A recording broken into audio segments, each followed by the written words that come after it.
dibawa baik, pertama bawanya sampai dalam mobil lo digebukin abis lo disetrum kayak maling gue.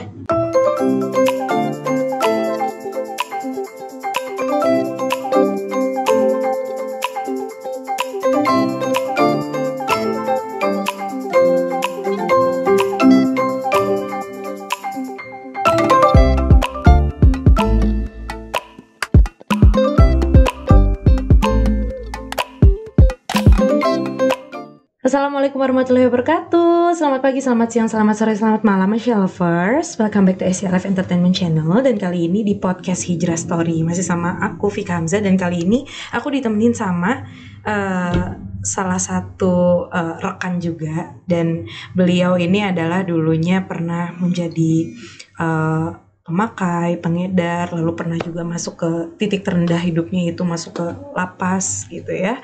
Dan sekarang alhamdulillah sudah mengarah ke arah yang lebih baik. Dan kita sambut Mas Korin. Waalaikumsalam. Gimana kabar Mas? Alhamdulillah sehat. Alhamdulillah. Gimana sekarang? Udah menghirup udara segar. Udah ada berapa tahun sih keluar? Udah dari 2017 sampai sekarang. Oke, berarti udah 3 tahun nih ya? Iya, ada 3 tahun lah. Gimana sensasinya? Apa ya, lebih tenang gitu. Terus juga gue ngerasa hidup gue tuh lebih damai sekarang. Lebih terarah. Ya karena kan dari awal gue masuk itu perjalanannya itu cukup berat ya. Ya emang gue sadar, emang gue dari ya ini pukulan gitu buat gue.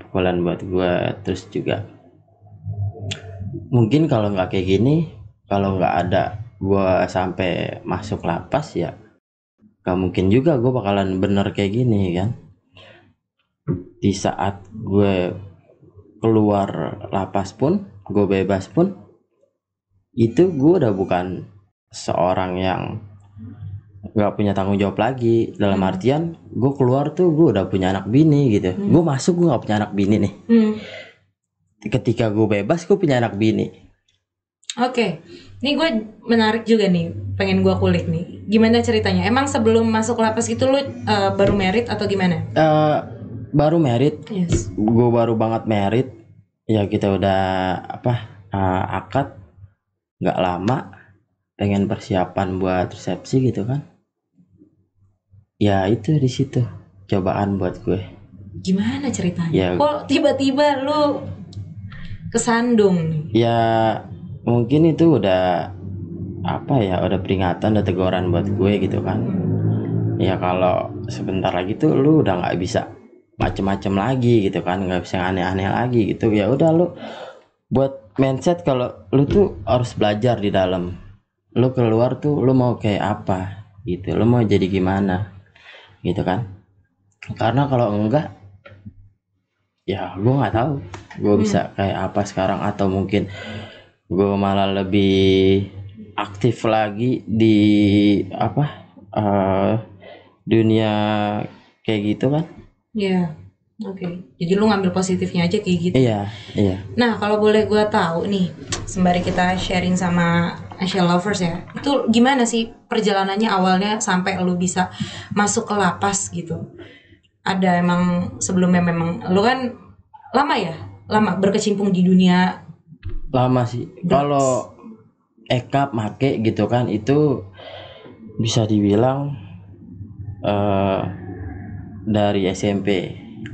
Dari SMP lu udah coba mulai dari rokok gitu kan. Terus juga tawuran, nongkrong malam, terus nginep sampai nggak pulang.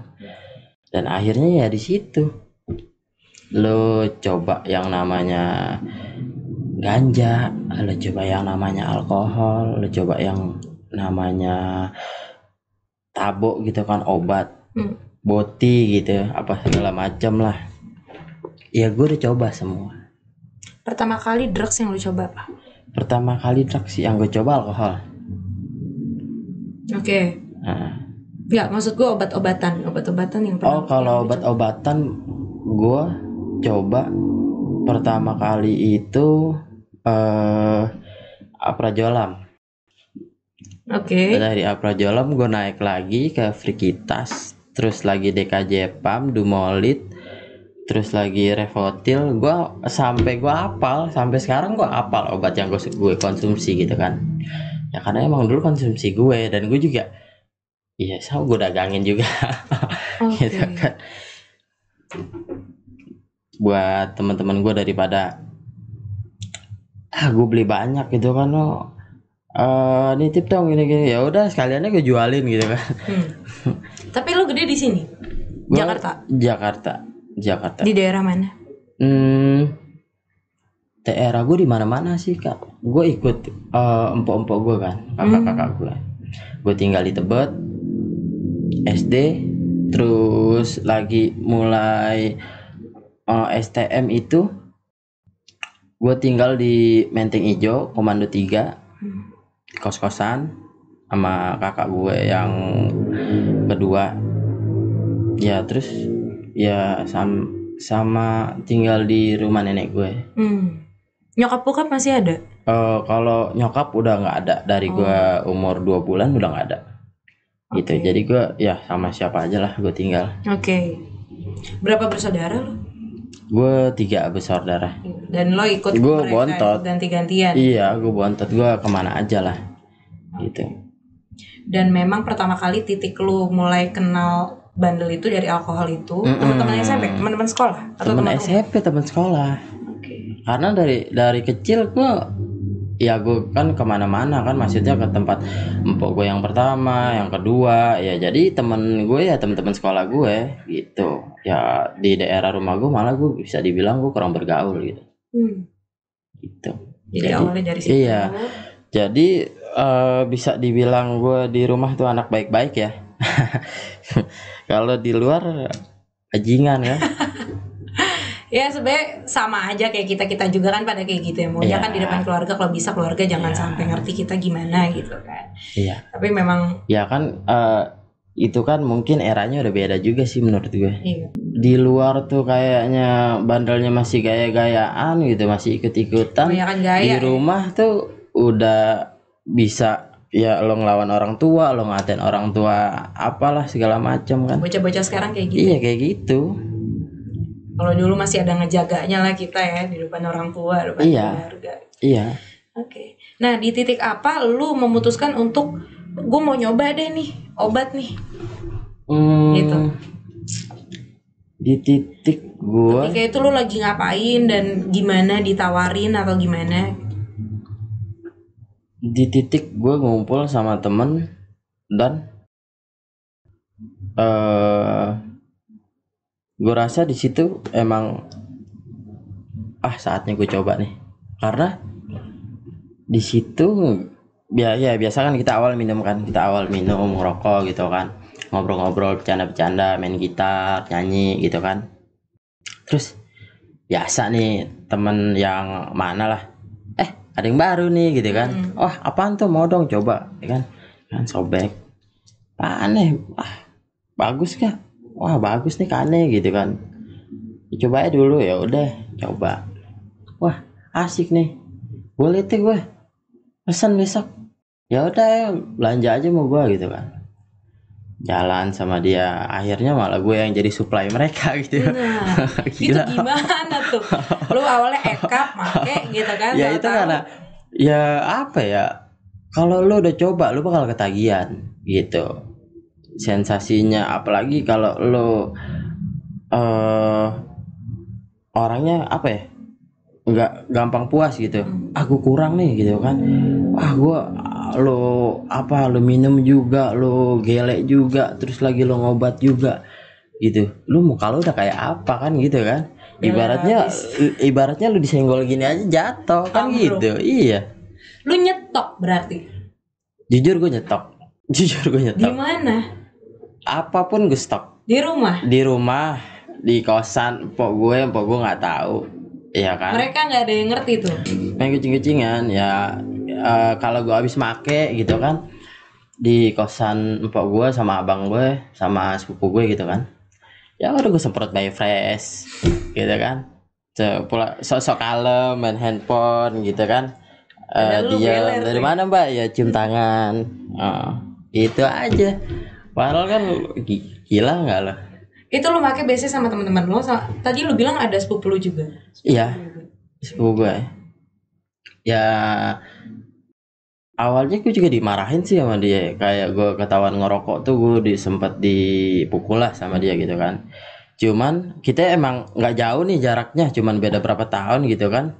Ya lo gede gue gede gitu kan, lo nakal gue nakal, lagi juga yang ngajarin gue nakal bukan lo. Jadi kita bareng. Dan lu itu dari SMP tuh ya mulai Dari ya? SMP. SMA naik di titik obat. okay. Itu mulai semua ganja, sabu gitu. Oke. Terus lu mulai ngedarin itu pas kapan tuh? Udah dari SMP itu atau pas enggak. Dari ya STM lah. Pas STM itu ya? Di situ. Lu dapet channel link kayak gitu-gitu? Ih, gue nggak tahu, dapet aja namanya. Ya gimana, gue juga nggak ngerti gitu kan. Dapat dan lu akhirnya mungkin emang udah zamannya. Sekarang kan tempatnya kan juga udah ditutup, udah steril kan. Iya. Gue belanja kan di Jalan Biak kota. Iya, sekarang kalau lo kesana nggak ada.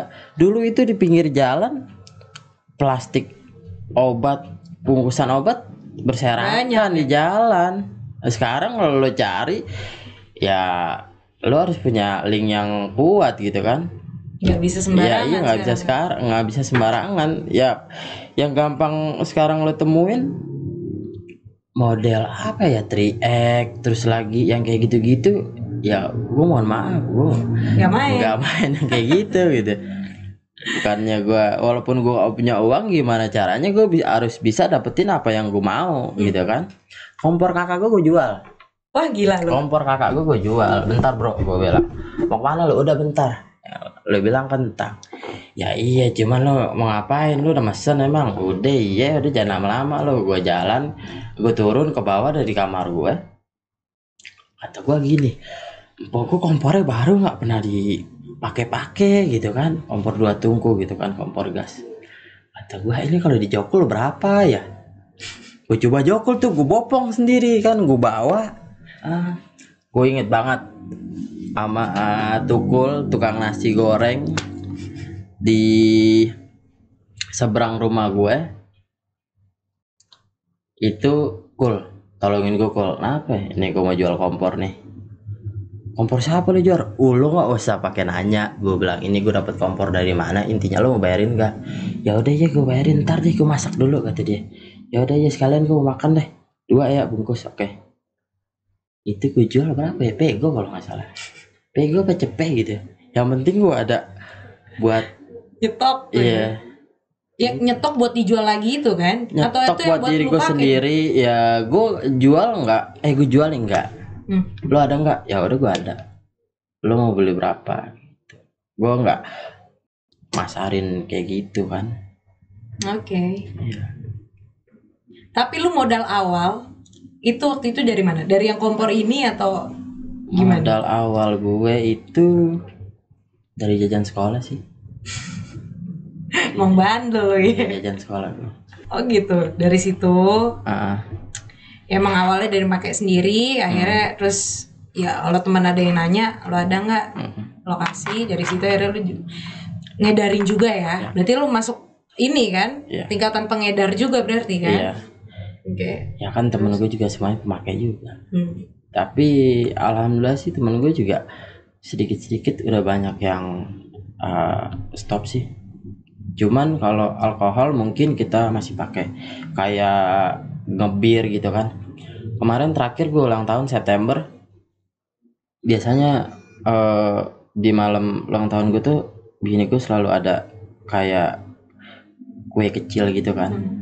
Ya kue ulang tahun gitu. Ya kalau pas di umur gue yang 25 ini, dia kasih gue itu soju. Gue minum berdua sama dia. Kata gue, oke, kalau emang kayak gitu, gue bilang. ini ulang tahun nggak akan gue lupain, ini ulang tahun terindah buat gue bilang. Ya karena ya cukup ngenang sih, juga gue jadi sedikit sedih ceritanya kan. Kita tuh apa ya, gue tuh sama keluarga sama istri gue juga, gue nggak dituntut lu tuh harus gini, lu tuh harus itu, enggak. Ya gue diri gue apa adanya, cuman diri gue sendiri yang bikin gue, pengalaman gue juga yang bikin gue udahlah, gue ngapain sih kayak gini ya kan, harus pakai lagi, terus gue harus masuk ke dunia kayak gini lagi gitu kan, walaupun mungkin buat gue menggiurkan gitu.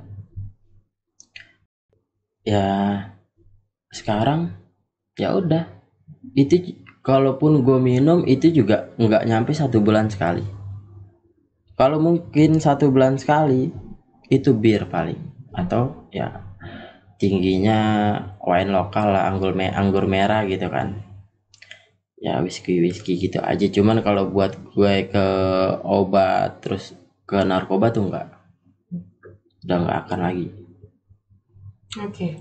Lu udah komit ya? Gue udah komit. Intinya enggak kalau ke drugs ya.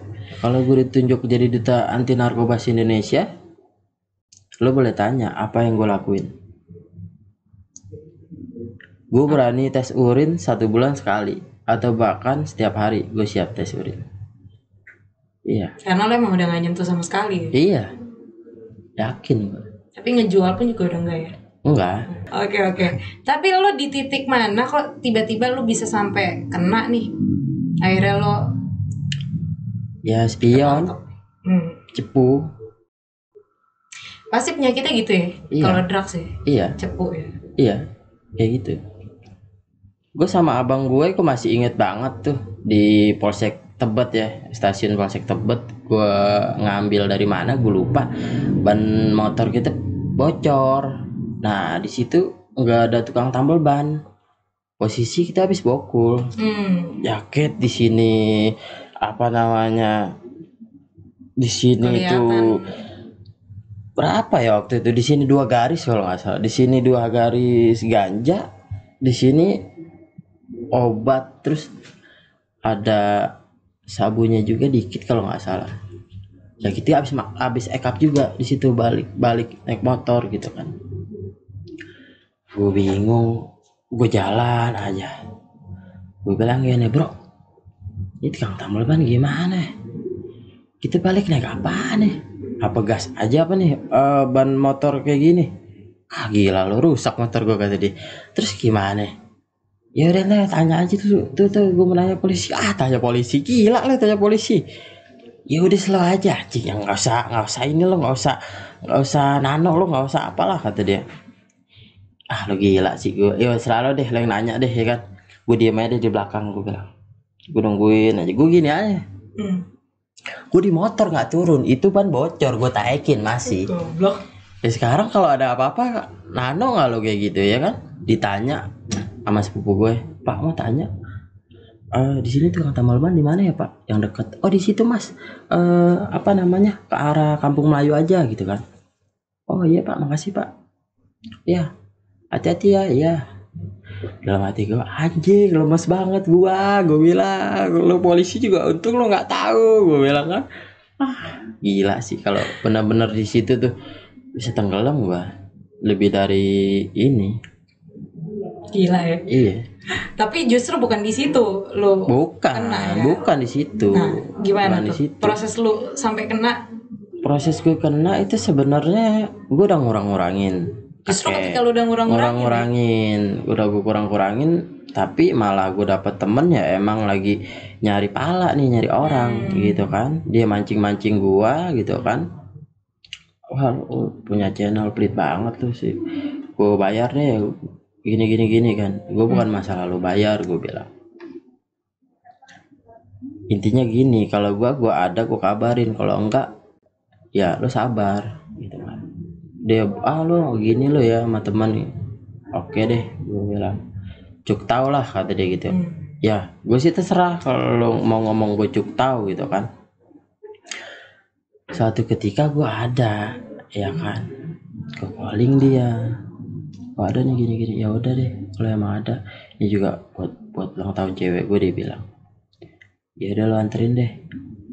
Kemana? Ya sekalian ada acara ulang tahun juga nih di kosan. Lo yakin di kosan? Nggak apa-apa nih, gue bilang kan. Kayak gitu. Udah lo slow, tenang aja sama gue. Itu masih zaman BBM, gue inget banget. Gue bilang gini sama teman gue, ya udah deh, ke ini aja, ke UP aja, lu jemputku di stasiun UP. Ya gimana lu, gue udah bilang lu di stasiun UI. Sekarang emang yang jemputku siapa? Yang jemput gue ada yang jemput tuh ada temen cewek gue, temen cewek gue, dia bilang gitu kan. Ya udah deh, kalau emang kayak gitu ya udah tunggu aja, gue bilang. Itu temen gue baru nyampe stasiun UP aja, dia udah pakai DP gue. Wah, kok DP gue dipakai gitu. Yang DP gue hari ini gue pakai baju apa, kok dipakai sama dia? Ngapain nih? Gue udah curik di situ kan. Di sebelumnya juga sebenarnya gue udah curik, cuman gue nggak netting orangnya. Gue nggak ada pikiran jelek sama temen. Di situ bodohnya gue. Ya udah, gue sampai UI nggak lama, belum turun peron gue udah dipegang. Itu di situ semua udah diboyong lu langsung. Dibawa. Nah, baik pertama bawanya sampai dalam mobil lo digebukin abis lo, disetrum kayak maling gue beli pakai duit gue sendiri, Pak. Lo tau nggak? Serius? Itu lu nggak pakai apa ya? Ya udah pokoknya nggak pakai basa-basi lah. Paku dapat barang dari mana? Di dalam tuh, di dalam mobil. Kagak ada ngobrol dulu kayak apa kayak. Ya, langsung ngobrol pas lu dibawa.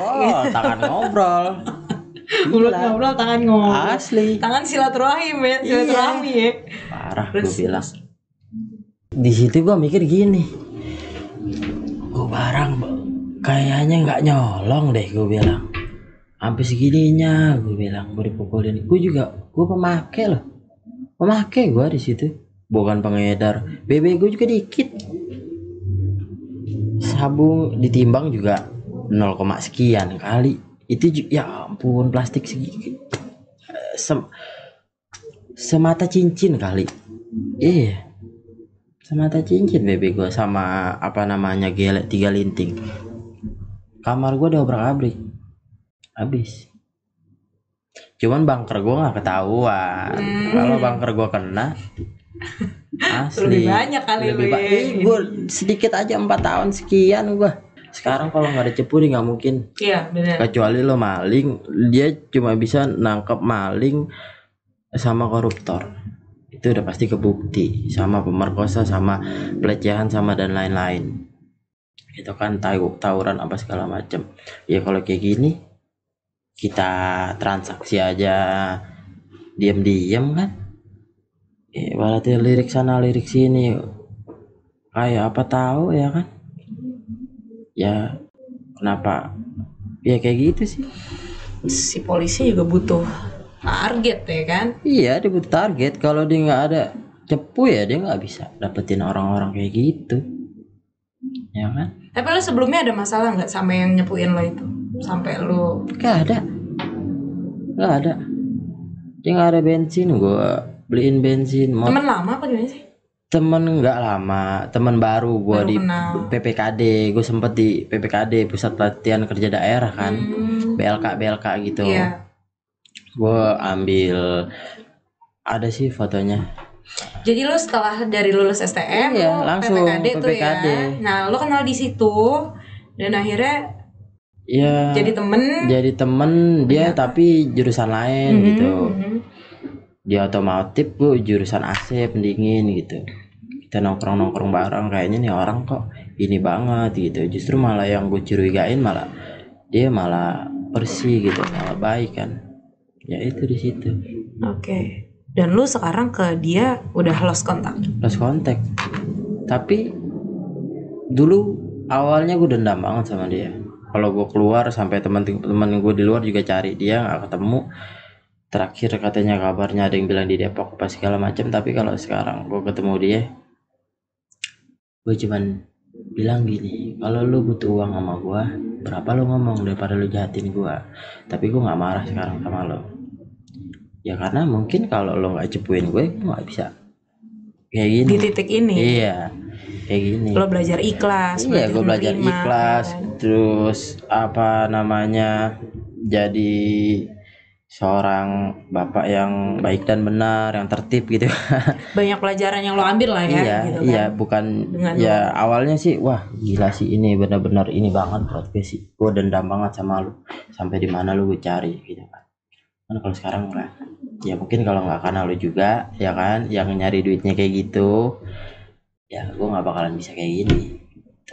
Oke. Berarti lu mulai ngedar sampai lu bisa ketangkep itu berapa tahun? 7 tahun. Oke. Tapi lu di kehidupan lo yang normal, lo tetap ngejalanin ya kayak sekolah, terus lo lulus ikut pelatihan kayak gitu. Gitu ya. Iya. Jadi Ya memang- cuman ya caur, Hmm. ya ada caur-caurnya lah. Oke. Kayak gue udah waktunya les drum gitu kan, gue lupa gue masih make gitu kan. Gue ketika itu gue masih make, kata sepupu gue, bro lo bukannya les, yang bener lo libur, gue les lo gila jam berapa nih, ya udah deh, ya udah bro anterin gue bro, gimana sih tak anterin, ya lah gue ngapet gini jalan gila kali lo, gue bilang ya udah dah kata dia, ya udah motor deh, ya udah gue nyebrang sendiri gampang. Udah gue nyampe situ udah tutup, gue telat di situ, gue udah drop, tidur lah di emperan jalan, gue tidur di emperan jalan sambil nelpon, asli. Itu untung warung tutup, kalau itu warung buka malu abis gue di situ. Itu lo teler ya? Iya, gue teler asli, gila. Gue bilang untung tuh warung tutup, gue tiduran di benar-benar di apa namanya kayak bangku warkop gitu kan, model warungnya kayak gitu. Gue tiduran di situ, gue telepon bro, tolongin gue bro, gila bro, gue udah gak kuat bro, gila gue pengen meninggal nih, gue bilang cemen banget lu gini. Udah deh gak usah ngomong deh, gak usah ngebacet lu bangsat, gue bilang cepetan, gue bilang. Akhirnya datang dia datang pakai boxer pink kayak sendal jepit, gue inget satu warnanya apa. Sama-sama. Mata udah Sama-sama. udah nggak kelihatan mata tuh, iya kan? Asli gue bilang gila. Oke. Gokil sih gue bilang. Kalau pakai kaos kutang kalau nggak salah gue. Nah gue nggak ngada-ngada, gue serius. Itu supir 16 kalau masih ingat, lo boleh tanya deh. Daerah mana sih? Gue les di Pasar Minggu. Iya. Kacau. Nah, gue mau balik lagi ke momen-momen ketika lu ini ketangkep ya. Udah tuh, lu dibawa, ya kan? Lu sempet digebukin di mobil. Digebukin abis. Digebukin. Di mobil. Sembari mulut ngobrol, tangan ngobrol juga, ya kan? Akhirnya proses sampai lu bener-bener ketok palu. Nih lu 2 tahun 2 bulan itu gimana? Keluarga terutama terus heboh lah ya. Shock sih, heboh sih. Gue juga kan tuntutan gue masih gitu. Tuntutan gue 18. Oh gitu. Tuntutan gue 18, gue udah bayar. Terus emang duitnya kurang, perjanjian itu divonis kan. Jaksanya berubah men. Oke. Kata bokap gue, bukan di sini kali ruangannya, salah lo. Bukan di sini kali. Udah coba tungguin aja, cari. Tunggu kita orang nggak masuk, dipanggil atas nama gue gitu kan. Masuk, kata gue, kok orangnya beda semua sama yang lain, gila nih, gue bilang. Wah di situ gue udah curik tuh. Udah nggak enak tuh pikiran gue. Kena berapa nih gue nih? Perjanjian gue kena setahun lah. Gue jalanin 8 bulan. Matanya tenggelam gue. Gila, ditenggelamin gue. Asli. Makanya lu sekarang jangan coba-coba deh buat kayak gitu. Bener. Ya kalau uang lu cukup sih, Lo mau coba ya silakan. Akhirnya lu divonisnya segitu ya? Segitu gue divonis. Ya shock banget gue di situ. Asli seumur hidup gue nangis di situ. Gak pernah nangis gue dipukulin kayak berantem gak pernah nangis. Gue nangisin orang malah, ya kan? Cuman ya di situ di dalam udah nyampe lapas, vonis udah selesai, udah tinggal jalanin. Mau mundur kejauhan, mau maju mentok. Drugs tuh di mana ya?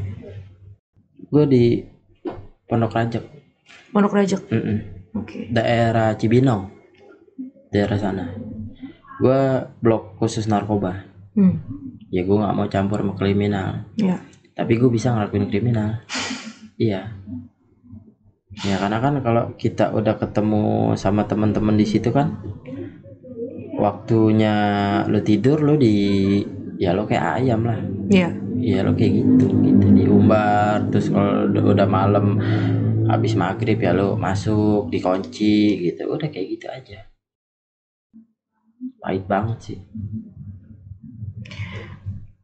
Gue sih penasaran ya, kehidupan yang secara detail gitu selama di dalam penjara gitu ya, itu apa sih yang bisa lo, apa ya, yang paling lo rasain perubahannya gitu loh?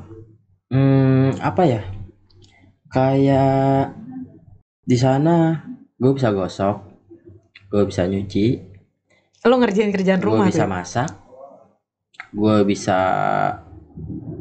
sedikit-sedikit gue belajar di sana benerin handphone, bikin karya seni gitu kan, bikin kayak sepeda-sepedaan dari kertas digulung-gulung gitu kan. Itu ada coachnya gitu, ada pelatihnya gitu? Ada kayak gitu. Terus juga lo nggak belajar juga ibaratnya gampang lah, lo ngeliat doang gitu kan, namanya kita sering nongkrong gitu, kalau lagi bikin apaan lo gitu, namanya cowok-cowok gitu kan, ya sini deh gue bantuin gitu. Ya gitu sih, orang mereka semua kan gak ada kerjaan ya di dalam. Jadi memang banyak pelatihan ya di sana ya, gitu, macam-macam. Dan masak juga, iya. Ya kalau masak nggak ada pelatihannya, cuman kan kalau kita dibawain dari rumah, mie instan atau apa? Oh, maksudnya kayak gitu, masak sendiri. Iya, kayak gitu. bumbu serba. Makanya soalnya gue pikir namanya di lapas tuh kan pasti masaknya juga udah ada tukang masaknya juga gitu kan. Tukang masaknya ada, cuman dia masak ya nggak layak buat dimakan. Serius loh? Emang gimana sih makanan yang ada di lapasnya, dari penjara? Itu baru sampai dari baru turun dari panci aja tuh udah dilalorin. Lu dari pasar nggak pakai dicuci, potong-potong masukin. Masa sih kayak gitu? Kayak gitu. Apa menunya biasanya yang di? Ya kalau lo jadi koki di situ terserah lo mau ngasih garam apa enggak. Tapi emang bener lo coba nggak layak makan? Ya nggak layak lo makan, nasinya pun nggak layak dimakan. Kalau lo mau makan nasi itu ya baru nyampe lo langsung makan. Kalau lo baru sampai lo taruh 2 jam 3 jam itu nasi kering habis. Serius. Keras. Rasa juga nggak jelas ya? Rasa nggak jelas. Tapi gimana akhirnya lo nyiasatinnya, emang lo dibawain dari rumah atau gimana tuh untuk makan? Ya apa lu kalau ada yang nikmati? besuk enggak, kalau ada yang besuk ya kita makan bareng-bareng gitu kan. Terus juga di sana juga ada yang jual lauk. Ada yang jual lauk, ada yang jual nasi. Lo di sana mau makan the besto ada, lo mau makan burger ada di sana. Iya. Gua soalnya awam nih ya. Iya, enggak maksudnya kayak gitu. Lo mau makan gado-gado ada. Di lingkungan penjaranya itu atau nyuruh di dalam lo mau jualan nih, itu dari bapaknya lo jualin. Gitu. Jadi sebenarnya bisa aja jajan-jajan masih bisa ya. Bisa. Cuman gitu. Emang aku baru tahu nyatanya kalau emang makanan yang ada di lapas itu ternyata gitu ya. Yang dimasak di sama koki lapas itu nggak layak makan ya. Kalau menurut gue pribadi gini, kalau lu berani ngukum orang, lu juga harus berani tanggung jawab. buat kehidupannya dia di dalam, buat apa namanya, oke lah tempat tidur nggak layak itu hukuman buat kita gitu kan. Ya cuman kalau buat perut gila sih lo, kalau sampai Harus kayak tetap gitu kan. dipentingin Iyalah. sih, ya nggak sih? Terus sekarang kalau lo apa namanya masuk badan lo sehat terus pulang-pulang lo Sakit, jadi sakit-sakitan, harus tetap dipentingin menurut gua. Iyalah. Ya pokoknya intinya gue ternyata baru tahu banget apa namanya separah itu gitu, karena gue sempat dengar kata yang kemarin di lapas masih layak kok, ibarat kata kayak menu warteg gitu, nasi, Ya ikan, sayur. beli. Ya itu yang Sekarang layak, itu yang beli ya. kalau itu orang ada uang, kalau itu orang nggak ada uang, kalau dia punya teman baik, kalau dia nggak punya teman baik, ya kan? Tapi banyak juga di lapas yang sendiri-sendiri, yang jarang ditengok sama keluarga. Ada bahkan dari awal sampai dia balik tuh nggak ada keluarganya, ada. Dan dari situ juga mungkin ya lu jadi berpikir apa ya, berubah jadi yang lebih baik gitu ya nggak sih? Banyak pelajaran hidup yang Banyak lu ambil. pelajaran banget sih, asli banyak pelajaran banget. Nah, dari semuanya. dari lapas itu gimana untuk pendidikan agamanya? Lu mulai tuh dari situ mulai kepikiran untuk apa namanya, udah nih gue kayaknya mau tobat nih, mau hijrah apa gimana nih? Ya balik lagi sih dari pribadi masing-masing. Cobaannya sih berat kalau udah sekali masuk. Sekarang yang kecil-kecil lo masukin ke tempat kayak gitu, yang isinya tuh ada kasus kakap, ada bermacam-macam kan. Ya kalau itu orang yang dari kecil bisa bergaul sama orang yang kayak gitu, dia punya mindset, gue bakalan sukses nih dengan jalan hidup kayak gini, apa nggak tambah gila, ya kan? Kalau menurut gue ya dipilah-pilah dulu lah. Kalau lu mau masukin orang ke lapas, lu nggak bisa sembarangan, wah ini hukumannya sekian gitu kan. Buat apa tempat rehab dibikin, gue bilang. Masa yang kayak gue dimasukin ke tempat kayak gitu? Kalau iman gue nggak kuat. Oke. Di titik mana lu mikir untuk oke, gue mau berubah dan gue mau lebih mendalami agama, gue mau lebih ke kehidupan yang lebih baik gitu? Ketika apa? Ketika 1 tahun gue mau bebas. Masih di sana berarti ya? Masih di lapas? Iya. 1 tahun lagi gue mau cabut dari sini. Gue harus berubah, gue bilang. Karena gue bebas dari sini juga udah bukan bujangan lagi kan. Gue udah punya anak bini gitu. Ya di situ. Apa langkah pertama yang lo ambil? Mulai sholat, mulai ngaji atau apa? Kalau sholat ngaji itu udah dari 1 tahun di dalam sebelum gue cabut. Itu lo udah mulai mendalami. Mulai mendalami, udah mulai. Ya tapi emang mayoritas di sana di kamar gue itu emang ya daripada sholat sih, sembahyang sih. Oke. Jadi lu juga ikutan ke bawah ya dari situ. Bagusnya ya. Bisa dibilang kamar Dayak juga dibilang kamar pesantren juga gitu. Kalau di sana kamar pesantren real, orang-orang yang bener-bener tuh dia guru-guru ngaji yang mau ngajarin ngaji gitu. Itu ada kamarnya. Itu kayak dinama-namain gitulah. Iya. Terus kamar pangeran. Oh gitu. Iya. Itu maksudnya gimana tuh? Kamar pesantren itu maksudnya mereka yang kamar pesantren itu orang-orang yang aktif di kayak urusan keagamaan gitu, bantu-bantu ustadz yang dari luar. Tapi itu sesama ini juga sesama kan? Iya juga, kan? Kita juga kita orang juga. Gitu. Tapi memang udah arahnya ke sana ya, dia udah ke. Iya, cuma nggak tahu juga kalau baliknya dia gimana kan. Iya. Tapi kelihatan lebih mendalami agama lah gitu ya. Dinamain tuh ya kamar pesantren, kamar pangeran. Kamar pangeran tuh apa? Kamar pangeran ya buat bos-bos lah. Yang bos-bosan gitu, yang ya ada uang yang masih bisnis kayak gitu di dalam.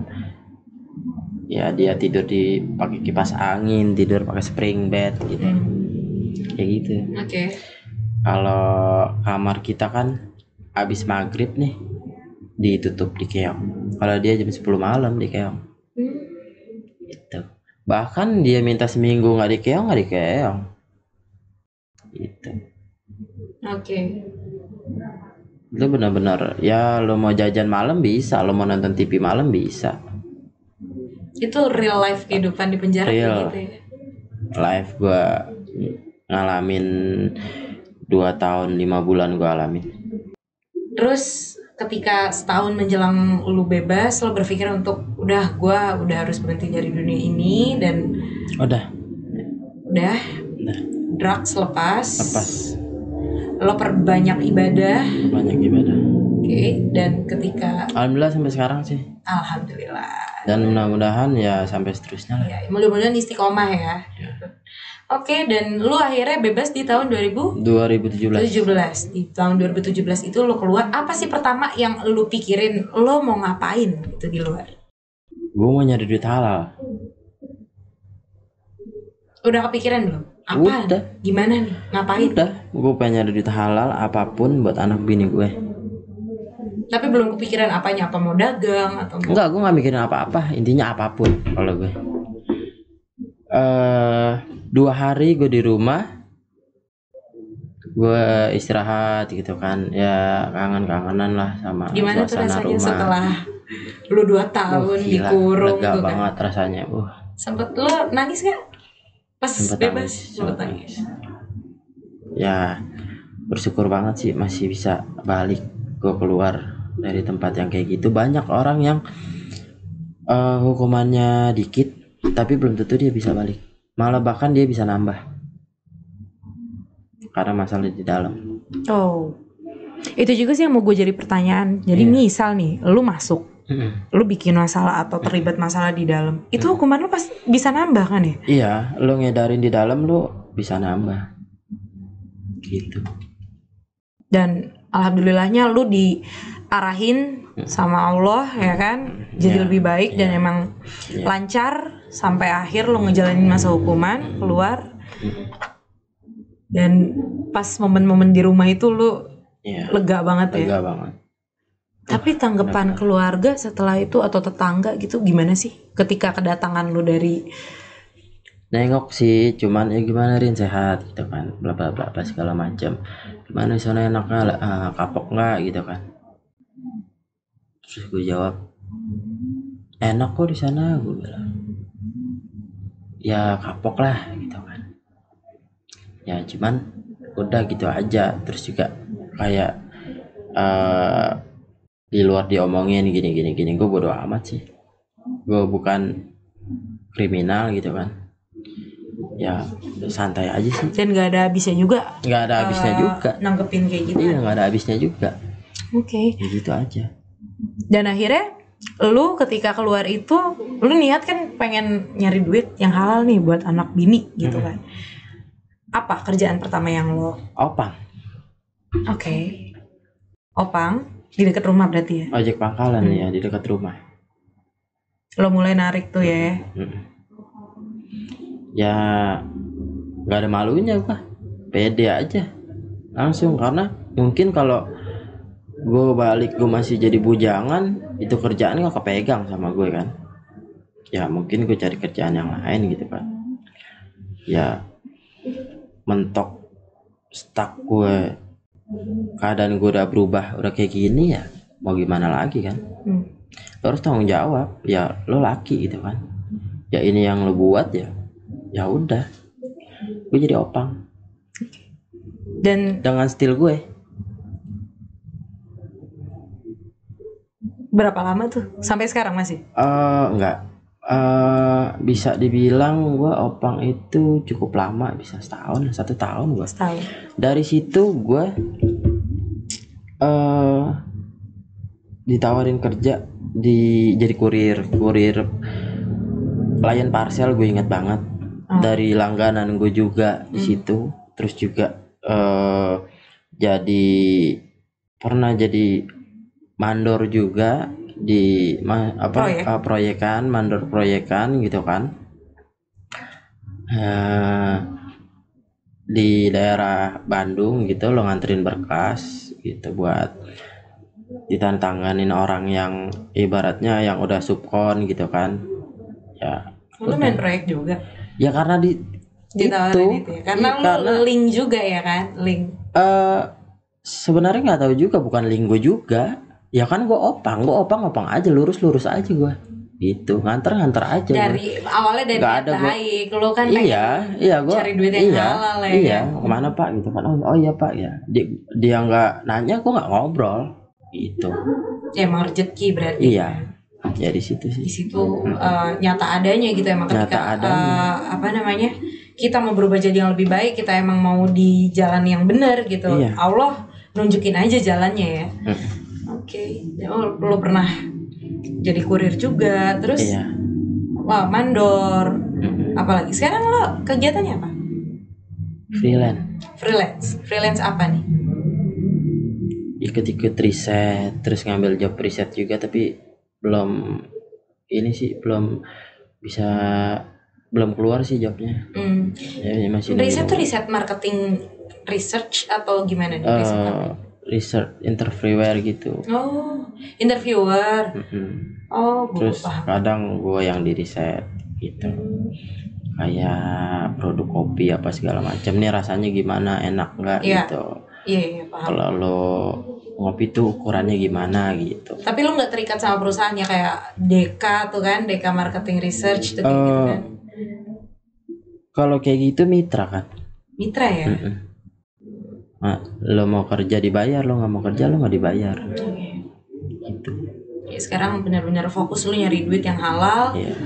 Apapun itu, pokoknya kerjaan lo sabet lah ya, selama memang masih baik dan halal dan buat anak bini, ya nggak sih? Iya, itu sih. Oke. Dan apa yang lo rasain setelah lo memilih untuk udah gue sekarang lebih baik, jadi ke arah yang lebih baik gitu? Ya, buat kayak gitu sebenarnya gue nggak bisa ngomong banyak deh kalau buat itu. Ya gue bersyukur banget pokoknya gue bisa sampai gue tuh bener-bener dalam diri gue tuh udah nggak mau nyentuh lagi barang itu. Itu ya sempat lo kegoda, lo pasti ada aja cobaannya. Setelah itu masih ada banyak aja cobaannya. Lo kerja di mana, lo ketemu orang yang kayak gitu, lo deket sama dia, ternyata ya kan dia mungkin tahu lo orangnya asik, nggak jahat gitu kan, badannya lo mau nggak kan gitu. Ya cuman di situ tingkat keimanan lo diuji. Gue doain pokoknya lo tetap komit, tetap istiqomah, ke arah yang lebih baik ya. Amin, kan? mudah-mudahan. Lo kan sekarang juga udah ada anak, udah ada bini gitu kan, anak bini yang dipikirin gitu, gak cuma perut sendiri doang. Mudah-mudahan istiqomah terus hijrahnya dan lo sukses. Amin, mudah-mudahan. Ya. Oke. Sukses dulu ya. Thank you banget udah datang ke studio, terus udah sharing-sharing sama gue, sama Asia Lovers juga. Dan thank you banget juga untuk Asia Lovers udah nonton ngobrol-ngobrol kita. Dan mudah-mudahan ada hikmah yang bisa diambil gitu. Dan mudah-mudahan Asia Lovers juga segera menjemput hidayah biar bisa berubah jadi yang ke arah yang lebih baik. Amin. Jangan lupa ditonton video-video yang ada di channel Asia Live Entertainment, di like, subscribe, komen, dan juga di share. Terus selama masa pandemi ini tetap, walaupun kita udah masuk ke PSBB transisi, tetap stay safe, stay healthy, dan tetap nerapin protokolnya di mana-mana. Nggak perlu keluar rumah kalau nggak perlu. Nggak ada urusan yang mendadak atau yang urgent, nggak perlu keluar rumah. Okay? Thank you for watching and see you on our next video. Wassalamualaikum warahmatullahi wabarakatuh.